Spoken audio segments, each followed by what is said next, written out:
welcome back to my channel. My name is Andrea, and this week I have decided to post one braid tutorial or technique per day. So if you like this video and these types of videos, please give me a thumbs up and subscribe. Also, I should note that these braids are just for technique purposes. I think that you really need to understand the hand movements and how to braid before you can kind of learn how to do it on yourself. So if you'd like to see how I'd actually style each one of these braids, please let me know in the comments below. Thanks so much for watching. Okay, this first braid is just a traditional braid. So you're going to section your hair into 3 relatively equal pieces, and you're just going to do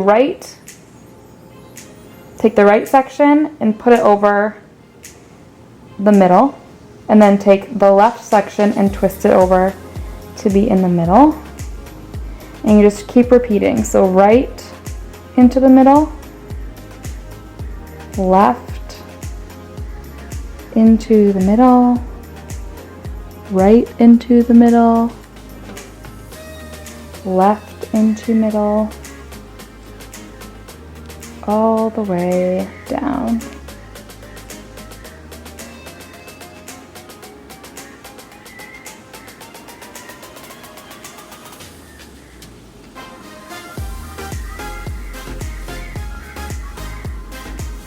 And then just secure it with a little elastic. And there you have a basic braid.